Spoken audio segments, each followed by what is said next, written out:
Alrighty, hey yo, what is up, Knights? Aegis Rick here, back with some more DFO PvE on my Rogue, guys. Now, this will probably be one of the last videos that I do on the Rogue, sadly. You guys know I've been making so many alts and all that, and, you know, gearing them all out is going to be a troublesome thing. I've kind of decided that, you know, although Rogue, I mentioned in the last video, Rogue was probably going to be one of the easier ones to gear out because of her hit-end set, but even yet, it's still going to be taking a lot of time. So, I'm going to put this one on the back burner as I've done multiple characters, and maybe we'll talk about how that's been turning out. But, guys, leveling has been pretty damn quick, I gotta say. You know, the Rogue, to this day, I don't think she's one of the strongest classes in PvE.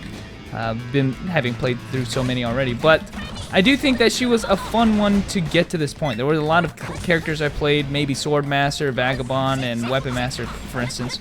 Or Chaos. Let's not forget Chaos. I've gotten to the max level, and it was a chore to do that. It was never a chore with this character. I felt it was a lot of fun using a lot of skills, so I want to mention that right now. If you're playing Rogue, Rogue is a fun class, okay?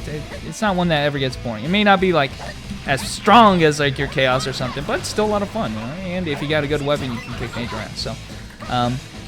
But leveling's been really easy, as I mentioned, I think in the last video. I don't know how these are getting uploaded, because of the Just a Box event. I've been opening all these Just a Boxes that had, you know, 4 times, 3 times EXP bonuses in them, and, you know, obviously with the Slope Power Plant Escape. And, you know, before this Time Break, which I did not show off, but, you know, those dungeons are special dungeons which give you massive EXP, you know, if you do them quickly, which, you know, Time Break was like maybe a 3-day investment if you have Express on, and, you know, maybe even less than that if you turn it off, but, you know, just have to invest a couple days into farming special dungeons, and you'll be leveling really quickly, especially with the Just a Box event. So, I'll probably just go a couple runs until I get to the max level on this video here. So I think this is the first time I've actually done this, where I've planned it such that I can actually maybe get to the max level while I'm recording. So hopefully that works out. But it was, yeah, like I said, a couple day investment, and I wanted to mention actually with the Time Break. Right now, currently, you guys can see I'm actually using the daggers, and that should be pretty obvious here because I'm using a bunch of swift cuts and stuff. But for Time Break, I mean, the reason I can pull this off with the daggers in this dungeon is because it's a lot easier than Time Break. But Time Break was one of those dungeons where I finally got pushed to my limit as to what I could do with the daggers. Honestly, you know, the daggers are enhanced and refined at the same rate as the twin sword if you used a rental weapon, and I kind of got to see how both weapons work. And the Time Break is one of the hardest special dungeons, one of the hardest dungeons period, just because of you know, the difficulty of the mobs are nothing as easy as they are here.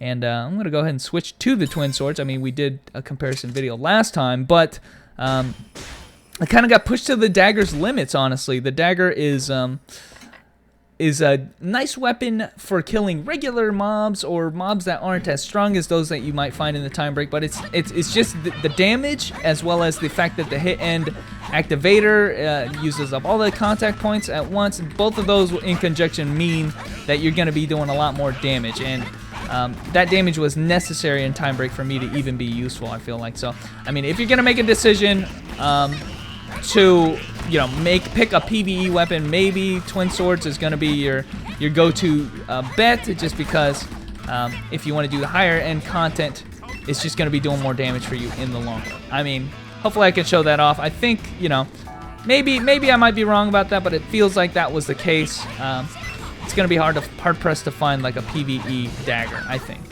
or somebody doing all kinds of damage with their daggers. So unless you get a really good epic dagger or something in really high enhancement, then there's no contest, right? But I think the same argument can be said about twin swords. Anyway, there's a launch here. Get comboed, and I think, guys, this might be the last run. I thought it might be 2 runs, but just used a 300 times EXP pot, so that has just been it has been such an easy leveling process, man. I just gotta say that, man. It has been really nice that all of these events have been going down, and I've been able to capitalize on them all. Aslant Spiral here.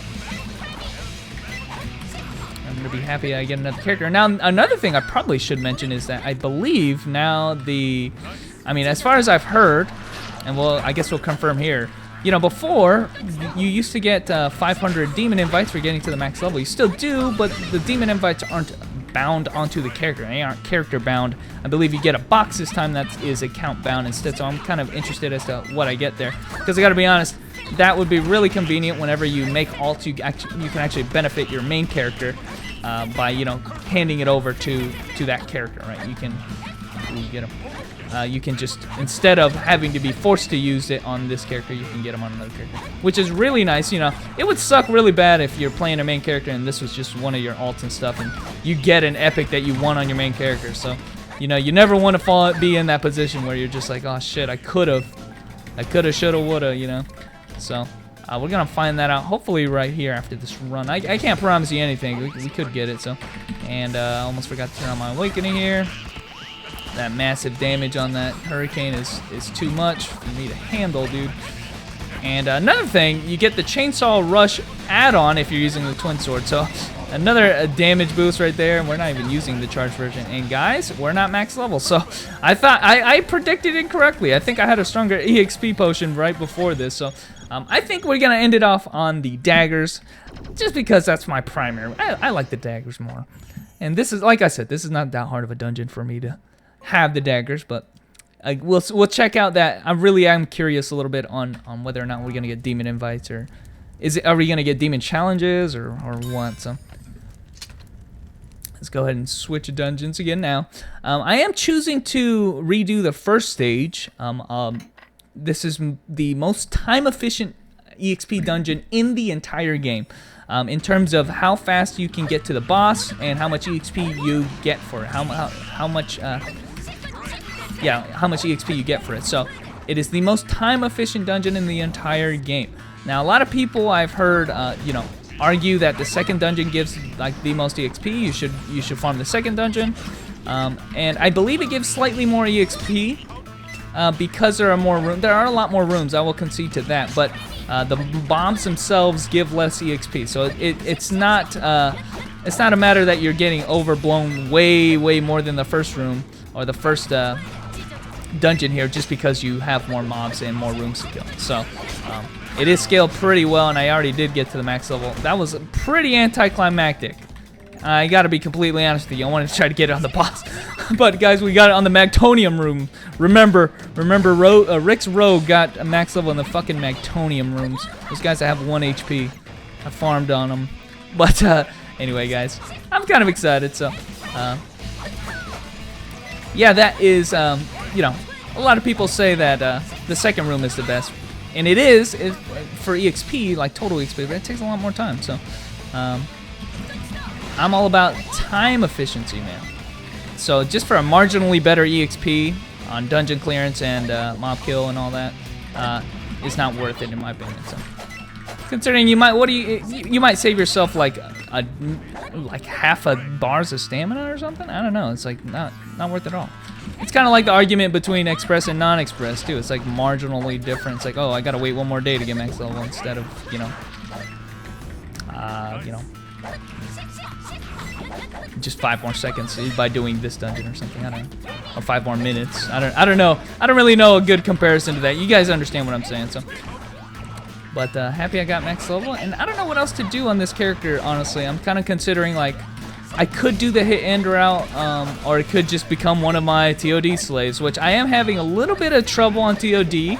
Mostly because it's not my damage. I think if I get a good combo in TOD, I can kill him, but my HP, if I get caught at any point in time, I am fucking dead, like almost guaranteed. So it's been I have failed a couple times, and I haven't even failed any like legit rooms. I've lost, you know who I lost to? I lost in floor 10 to some kind of berserker who was super geared, and he just fucking demolished me. Or you know, a Slayer type guy who just crushed me. It was embarrassing. I was like, I've never lost to a 10th floor that wasn't floor 100 already. So that was just sad. I failed it 3 times in a row, and I was like, man, that's some bullshit. But anyway, guys, we are max level, and we got Ancient Tome of Nobility, the brawler. I think that's a male brawler. I can use that, but I probably won't. I don't know. It's level 80. That's a good unique drop. I'll take it. But anyway, guys, thanks for watching. There's a little bit of rogue action. There's level 85 action, and you guys saw it here first. It's probably a longer video since I had to do this 3 times. But anyway, guys, thanks for watching. And I guess we'll wait until I can make some kind of content more content with the Rogue. Catch you guys later.